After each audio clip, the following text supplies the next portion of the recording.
അപ്പോസ്തലനായ വിശുദ്ധ പൗലോസ് കൊരിന്ത്യർക്കെഴുതിയ 1-ാം ലേഖനം അതിൻ്റെ 13-ാം അധ്യായത്തെ നമുക്ക് ധ്യാനിക്കാം.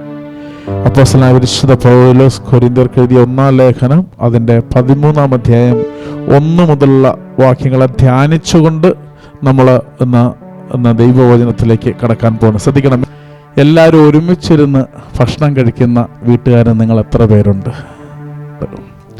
ഭക്ഷണം കഴിക്കാൻ മാത്രമല്ല, ഒരു സ്പിരിച്വൽ ഹാർമണി, ഐക്യത. ഞാനൊരു ഭവനത്തിൽ കടന്നു ചെന്നപ്പോൾ ആ ഭവനത്തിലെ സഹോദരങ്ങൾ പറഞ്ഞതാ, പണ്ട് ഞാനും ചേട്ടനും തമ്മിൽ മിണ്ടത്തില്ല എന്ന് പറഞ്ഞാൽ പിണക്കമൊന്നുമില്ല. അവൻ്റെ ജോലി കാര്യങ്ങൾ, അനിയന് അവൻ്റെ കാര്യങ്ങൾ, അമ്മയുടെ കാര്യങ്ങൾ, അങ്ങനെ എല്ലാവരും അവരുടേതായ കാര്യങ്ങളായിട്ട് നടക്കുകയാണ്. ആവശ്യത്തിന് മിണ്ടും, ആവശ്യത്തിന് കാര്യങ്ങളൊക്കെ ഉണ്ട്, വെറുപ്പും ബഹളം ഒന്നുമില്ല, ഒരു പ്രശ്നവുമില്ല. ഒരുത്തന്നെ അവിടെ മാറി നിന്ന് കഴിക്കും, മറ്റവൻ ചോറ് കൊടുത്തുകൊണ്ട് അവൻ്റെ റൂമിൽ കയറി നിന്ന് കഴിക്കും, ഒരാൾ വരാൻ തരുന്നത്, ഇങ്ങനെ പല രീതിയിലൊക്കെയാണ്. എന്നാൽ ദൈവവചനത്തിലേക്ക് എത്തിയ ശേഷം അവർ പറഞ്ഞൊരു അനുഭവ സാക്ഷി എനിക്ക് ഇപ്പോഴും ഓർമ്മയുണ്ട്. എന്താണെന്നറിയത്തില്ല, പണ്ട് ഞാനും ചേട്ടനും, അല്ല ഞാനും അമ്മയും ഞാനും ഒപ്പനും ഞങ്ങൾ തമ്മിൽ മിണ്ടത്തില്ല എന്ന് പറഞ്ഞാൽ പിണക്കായിട്ടൊന്നുമില്ല, അനാവശ്യം മിണ്ടത്തില്ല, ചുമ്മാ അവരവരുടെ കാര്യങ്ങൾ നോക്കി. എന്നാൽ ദൈവത്തിൽ വന്നപ്പോൾ അവർക്ക് ഭവനത്തിൽ ഇരുന്ന് വചനം ഡിസ്കസ് ചെയ്യുന്നു, ധ്യാനം കഴിഞ്ഞു വന്ന ബ്രദർ എടുത്ത ക്ലാസ്സിനെ പറ്റി ഡിസ്കസ് ചെയ്യുന്നു, എല്ലാവരും ഒരുമിച്ച് ആ വചനത്തിൻ്റെ പൊരുളുകൾ തട്ടുന്നു. സൂമിൻ്റെ മീറ്റിങ്ങിലും കയറുമ്പോൾ ഓരോ ക്ലാസ്സും ആ ക്ലാസ്സിലെടുത്ത ആ വിഷയത്തെക്കുറിച്ച് ചർച്ച ചെയ്യുന്നു. ഭവനത്തിൽ ആൾക്കാർ വന്ന് അവരോട് ദൈവരാജ്യം പറയുന്നു. അങ്ങനെ പണ്ടൊരകൽച്ച, എന്നാൽ സ്നേഹക്കുറവൊന്നും ഇല്ലെങ്കിലും, പക്ഷെ ദൈവരാജ്യം വന്നപ്പോൾ പണ്ടില്ലാത്ത എന്തോ ഒരു സ്നേഹം തമ്മിലെല്ലാവരും ഉണ്ടായി. ഇങ്ങനെ അനുഭവങ്ങളുണ്ട്. പണ്ട് ദൈവരാജ്യം ഇല്ലാത്തപ്പോൾ ഇല്ലായിരുന്ന ഒരടുപ്പം ദൈവരാജ്യം വന്നപ്പോൾ കുടുംബങ്ങൾ തമ്മിലുണ്ടായി.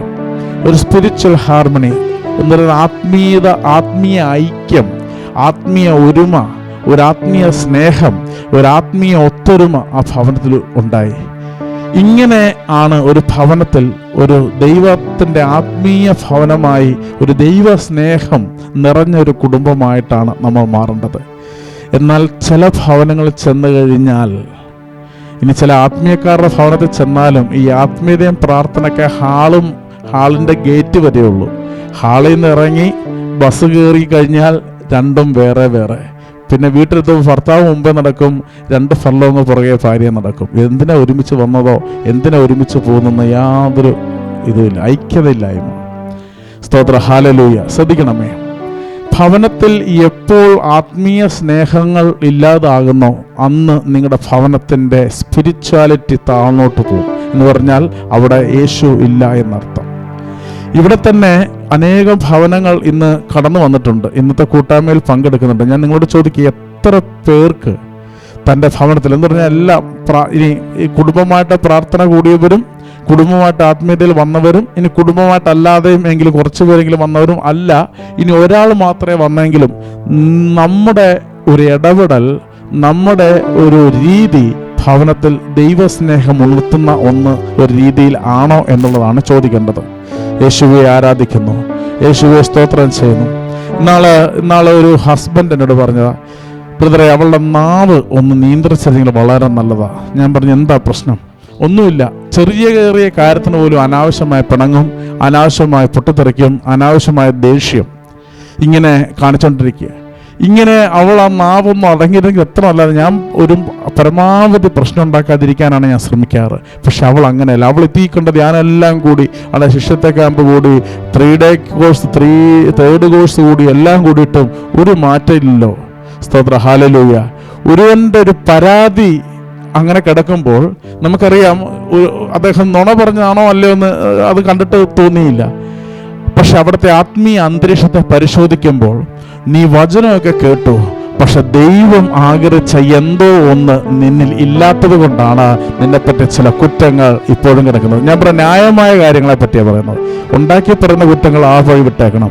സ്തോത്ര, ഹല്ലേലൂയ. വിഷയം ദൈവത്തിൻ്റെ ദൈവിക സ്നേഹം. പരിശുദ്ധാത്മാവിൻ്റെ ആദ്യത്തെ എത്ര ഫലങ്ങളുണ്ട്? ഫലങ്ങളെ പറ്റി ഏതാ? ഗലാത്യ 5:22. അതിൽ ആദ്യത്തെ ഫലം ഏതാ? സ്നേഹമാണ് ആ ഏറ്റവും വലിയ ഫലം. അത് കഴിഞ്ഞിട്ട് ബാക്കിയുള്ള എല്ലാ 8 ഫലങ്ങളും വരുന്നത് ആദ്യത്തെ ഇത് ഫില്ലാകണം. സ്തോത്ര ഹല്ലേലൂയ. കടിച്ചു കീറുന്ന സ്വഭാവം ഉണ്ടായിരുന്ന നിന്റെ ഹൃദയം ഒരു ദൈവിക സ്നേഹത്തിൽ നിറയണം. യേശുവിൻ്റെ നാമത്തിൽ പ്രാർത്ഥിക്കും. ഞാൻ ഇന്നലെ ഒരു സഹോദരനെ പരിചയപ്പെട്ടു. ഇന്നലെ അല്ല, 2 ദിവസം ഞങ്ങളിങ്ങനെ സംസാരിക്കായിരുന്നു. അപ്പം അദ്ദേഹം വളരെ പാവമായ മനുഷ്യൻ. ഞാൻ എപ്പോഴും പറയണ്ട, ഞങ്ങളിങ്ങനെ പറയുമ്പോൾ ഇത്രയും പാവമായ ശരിയാകത്തില്ല എന്ന് എപ്പോഴും പറയും. അപ്പം ഇന്നലെ സംസാരിച്ചപ്പോൾ കഴിഞ്ഞ ദിവസം അദ്ദേഹത്തിൻ്റെ പൂർവ്വകാല ചരിത്രം അദ്ദേഹം പറഞ്ഞത്. അദ്ദേഹം അവിടുത്തെ ഒരു വലിയൊരു ഗുണ്ടയും ആൾക്കാരെല്ലാം കാലുമടക്കി അടിക്കുന്ന അറബീനെയും ഈജിപ്ഷ്യൻ ആൾക്കാരെയും കൂടെ വർക്ക് ചെയ്ത അറബികളെയും ഈജിപ്ഷ്യനെയും ഇറാനിയനെയൊക്കെ മുട്ടുകാൽ പ്രയോഗമുണ്ട്. പുള്ളിയുടെ ഹൈലൈറ്റ് ആറ്റിറ്റ്യൂഡാണ് അത്. മൂവാണത്. ഇടിച്ച് താഴെ ഇട്ടിട്ട് പറന്ന് നിന്ന് മുട്ട് കൊണ്ട് ഒറ്റ ഇടി കൊണ്ട് അടിക്കും, പിന്നെ അവർ പൊങ്ങത്തില്ല. അതൊക്കെ പുള്ളിയുടെ നോക്കൗട്ടിങ് മൂവ്മെൻ്റാണ്.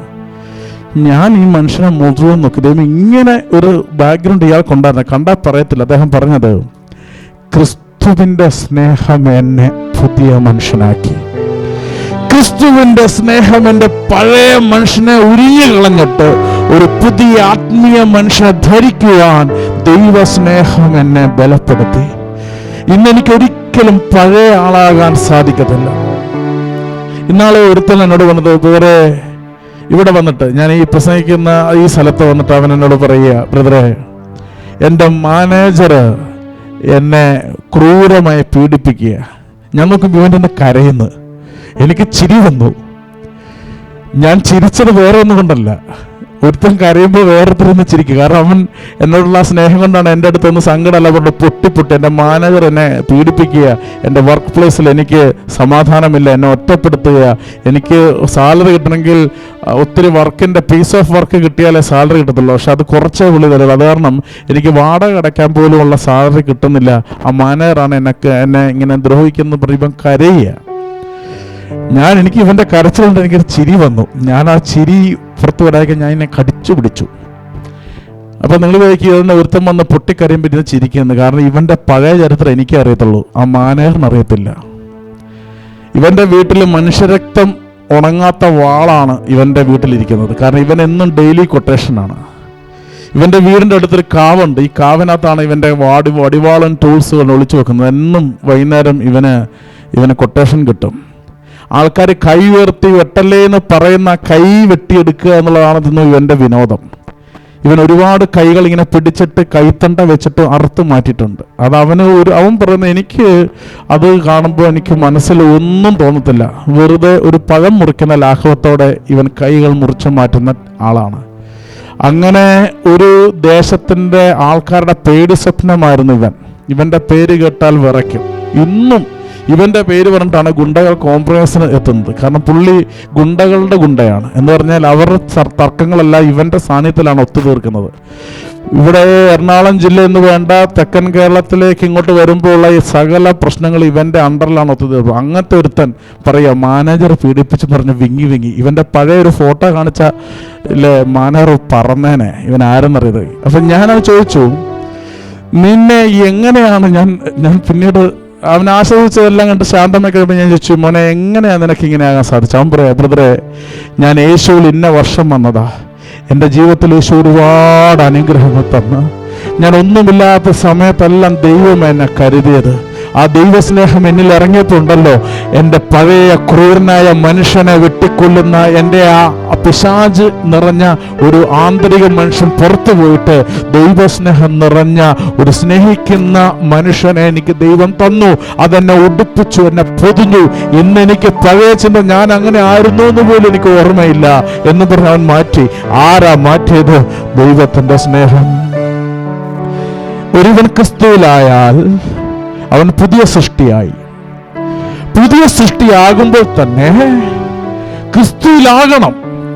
പുതിയ സൃഷ്ടിയാകുമ്പോൾ ഈ പുറകിലൊരു പടമുണ്ട്, ഇങ്ങനെ പ്രാവല്ല, ഞാൻ പറയുന്ന പരിശുദ്ധാത്മാവിന്റെ ഒരു അനുഭവം നമ്മൾ ഇറങ്ങുമ്പോൾ, പരിശുദ്ധാത്മാവിന്റെ ഫലം നിന്നിൽ ഇറങ്ങുമ്പോൾ, ആ ഫലത്തിന്റെ ആദ്യത്തെ എഫക്റ്റാണ് സ്നേഹം. നിനക്ക് അഗാപ്പേ, Agape means the love which having unconditional situation. Unconditional love. ഉപാധികളില്ലാത്ത ദൈവസ്നേഹം നിന്നിലേക്ക് വ്യാപരിക്കും. ഉപാധികളില്ലാത്ത ദൈവസ്നേഹം. എന്താ ഉപാധികളില്ലാത്ത സ്നേഹം? കഴിഞ്ഞ ധ്യാനത്തിന് അവളുടെ കാറിൽ ഞാൻ പോയപ്പോൾ ഈ ധ്യാനത്തിന് എൻ്റെ കാറിൽ അവളെ കൊണ്ടുപോയി. കഴിഞ്ഞ ധ്യാനത്തിന് അവൾ ചിരിച്ചു, അതാണ് ഞാനും ചിരിച്ചു. ഈ പ്രാവശ്യം അവൾ മിണ്ടില്ല, അതാണ് ഞാനും മിണ്ടിയില്ല. ഇങ്ങനെ ഇതെല്ലാം ഉപാധികളാണ്. അവൾ ചിരിച്ചാൽ ഞാനും ചിരിക്കും, അവൾ കൊണ്ടുപോയില്ലെങ്കിൽ ഞാനും കൊണ്ടുപോകത്തില്ല, അവൾ തന്നില്ലെങ്കിൽ ഞാനും കൊടുക്കത്തില്ല. ഇങ്ങനെ ഇങ്ങനെ ഇങ്ങനെ ഉപാധികളായിട്ടുള്ള സ്നേഹമാണ് മനുഷ്യർക്കുള്ളത്. എന്നാൽ ദൈവം അങ്ങനെയല്ല. നീ പറ്റിച്ചു, നീ ഇപ്പോഴും ദൈവത്തിൻ്റെ പ്രിൻസിപ്പിൾ വിട്ട് മാറി നടന്നിട്ടും നിന്നോടുള്ള ദൈവസ്നേഹത്തിന് യാതൊരു കുറവും വന്നിട്ടില്ല. കുറവ് വന്നിട്ടുണ്ടോ? വലിയ തിന്മ ചെയ്തിട്ട് ചെന്നിട്ട് കർത്താവെ ക്ഷമിക്കണമെന്ന് പറഞ്ഞാൽ വീണ്ടും കൃപകൾ നൽകി ചേർത്ത് മാറോടണയ്ക്കുന്നതല്ലേ സ്നേഹം. പല ഭവനങ്ങളിലും കാണാൻ പറ്റാഞ്ഞത് അഗാപ്പയെ കാണാൻ പറ്റിയില്ല, ദൈവസ്നേഹത്തെ കാണാൻ പറ്റിയില്ല. എല്ലാവരും ഭവനത്തിൽ ഉപാധികളാണ്. ഭർത്താവ് മിണ്ടുന്നില്ല, ഭാര്യ പിണങ്ങിയിരിക്കുന്നു, മക്കൾ മിണ്ടുന്നില്ല, മകൻ മിണ്ടുന്നില്ല, അവരങ്ങോട്ടും സഹോദരങ്ങൾ തമ്മിൽ മിണ്ടുന്നില്ല, കുടുംബങ്ങൾ തമ്മിൽ മിണ്ടുന്നില്ല, അവിടെ നിന്ന് പിണക്കം, ഇങ്ങോട്ടും മിണ്ടുന്നില്ല. ഇങ്ങനെ പ്രശ്നങ്ങൾ. പലർക്ക് വേണ്ടിയും പ്രാർത്ഥിക്കുമ്പോൾ അവർക്കെല്ലാം ഉള്ളിൽ കിടക്കുന്ന വൈരാഗ്യങ്ങൾ, വിദ്വേഷങ്ങൾ, പണ്ട് ഏറ്റ മുറിവുകൾ ഇങ്ങനെല്ലാം കിടക്കുകയാണ്. ഇങ്ങനെ എങ്ങനെ ദൈവരാജ്യത്തിൽ നിനക്ക് പോകാൻ സാധിക്കും? ഇതാണ് ചോദ്യം. 1 കൊരിന്ത്യർ 13 നമുക്ക് വരാം. ഒന്ന് വായിക്കാമോ? ഞാൻ മനുഷ്യരുടെയും ദേവദൂതന്മാരുടെയും ഭാഷകളിൽ സംസാരിച്ചാലും എനിക്ക് സ്നേഹമില്ലെങ്കിൽ ഞാൻ മുഴങ്ങുന്ന ചേങ്ങലയോ ചിലമ്പുന്ന കൈത്താളമോ ആണ്. എന്ന് പറഞ്ഞാൽ നീ സകല വരങ്ങളെയും പിടിച്ചു വാങ്ങുന്ന ഒന്നാണ് ഭാഷാവരങ്ങൾ. ഭാഷാവരങ്ങൾ, ദ ഗിഫ്റ്റ് ഓഫ് ടങ്, അത് ലഭിച്ചു കഴിഞ്ഞാൽ വരം വെച്ച് സകല വരങ്ങളും പിടിച്ചു വാങ്ങാം. ഓരോ വരങ്ങളിലേക്കുള്ള പിടിവള്ളിയാണ് ഭാഷാപരം. ഭാഷാപരങ്ങളിൽ നീ വ്യാഖ്യാനങ്ങൾ, പ്രവചനങ്ങൾ, ദൂതന്മാരുടെ ഭാഷകൾ, ഇങ്ങനെ ഭാഷണങ്ങൾ, ഇങ്ങനെ വരങ്ങൾ, അത് പലവിധമാണ് ഭാഷാപരങ്ങൾ. എന്ന് പറഞ്ഞാൽ നിനക്ക് ഭാഷാ പ്രവചനമുണ്ട്, ഭാഷണപരം, ട്രാൻസ്ലേഷൻ വരങ്ങൾ, ഭാഷയിലുള്ള പ്രവചനങ്ങൾ, ഇങ്ങനെ എന്ന് വേണ്ട സകല വരങ്ങളെല്ലാം ഉണ്ട് എന്ന് പറഞ്ഞാലും നിനക്ക് ദൈവസ്നേഹം നിന്റെ ഉള്ളിൽ, നിന്റെ സഹോദരങ്ങളെ, നിന്റെ പ്രിയപ്പെട്ടവരെ സ്നേഹിക്കാൻ നിനക്ക് സാധിക്കുന്നില്ലെങ്കിൽ നിന്റെ ഭാഷാപരവും നിന്റെ ഉണർവും നിന്റെ സ്തുതിപ്പും എല്ലാം അട്ടർ വേസ്റ്റ് എന്ന് ദൈവവചനം ഇന്ന് രാത്രി സാക്ഷ്യപ്പെടുത്തുകയാണ്. നിന്റെ ഭാഷയൊക്കെ വെറുതെയാണ്, നിന്റെ സ്തോത്രമൊക്കെ വെറുതെയാണ്, നിന്റെ പ്രവൃത്തികളെല്ലാം വെറുതെയാണ്. നിന്റെ ഉള്ളിൽ സ്നേഹമില്ല എങ്കിൽ യേശുവെ ആരാധിക്കുന്നു. ദൈവത്തിന്റെ സ്നേഹത്തെ പകർന്നു കൊടുക്കുവാൻ അത് പകരുന്ന ഒന്നാണ്. ഒരു പന്തം മറ്റൊരു പന്തത്തെ കത്തിക്കുന്നത് പോലെ പകരുന്ന ഒന്നാണ് ദൈവസ്നേഹം. അത് നിന്നിൽ നിറഞ്ഞാൽ അനേകരിലേക്ക് ഒഴുകും, നിന്നെ നിന്നറിഞ്ഞാൽ അനേകരിലേക്ക് പകരും. ആദ്യം നമ്മൾ പ്രാർത്ഥിക്കേണ്ട ഒന്ന് സ്നേഹമെന്ന ഫലം ലഭിക്കേണ്ട fruit of the holy spirit, ഏറ്റവും ശക്തിയേറിയത് സ്നേഹമാണ്. അത് കിട്ടാൻ വേണ്ടിയാണ് പ്രാർത്ഥിക്കുന്നത്. അത് കിട്ടിയാൽ കുറേ കാര്യങ്ങളുണ്ട്, നമുക്ക് തുടർന്ന് വായിക്കുമ്പോൾ പരിശോധിക്കാം. നിന്നിൽ സ്നേഹമുണ്ടെങ്കിലേ നിനക്ക് ഒരുത്തിനെ കരുതാൻ സാധിക്കത്തുള്ളൂ. നിനക്ക് സ്നേഹമുണ്ടെങ്കിലേ, ബ്രദർ എപ്പോഴും പറയാറുണ്ട്, ചിലരുണ്ട് ചടങ്ങ് സ്നേഹമാണ്, ചിലരുണ്ട് ആത്മാർത്ഥമായ സ്നേഹമാണ്. അതെങ്ങനെ വെളിപ്പെടും? ഒരു സിറ്റുവേഷൻ, സാഹചര്യം വരുമ്പോഴാണ് അത് വെളിപ്പെടുന്നത്. ഒരു സാഹചര്യം വരുമ്പോൾ നിന്റെ സ്വാർത്ഥ താല്പര്യങ്ങളാണോ മുന്നിൽ നിൽക്കുന്നത്? അല്ല, തൻ്റെ സഹോദരനെ സ്നേഹിക്കാനുള്ള നിന്റെ പ്രവൃത്തിയാണോ മുന്നിൽ നിൽക്കുന്നത് എന്നുള്ളത് പ്രവൃത്തി കണ്ട് വെളിപ്പെടാൻ സാധിക്കും. കർത്താവിൽ പ്രിയരെ, നമ്മുടെ ഭവനങ്ങളിൽ എത്ര പേർക്ക് കഴിഞ്ഞ ദിവസമൊക്കെ ഇങ്ങനെ പ്രാർത്ഥിക്കുമ്പോൾ പലരോടും ദൈവം പറയുന്ന ഒരു കാര്യം ഇതാണ്: നിന്റെ സഹോദരോട് നീ രമ്യതപ്പെട്ടോ? ഇപ്പോഴും വൈരാഗ്യമുണ്ടോ? ഇപ്പോഴും നിന്റെ ഉള്ളിൽ വെറുപ്പ് കിടപ്പുണ്ടോ? ഇപ്പോഴും വിദ്വേഷം കിടപ്പുണ്ടോ?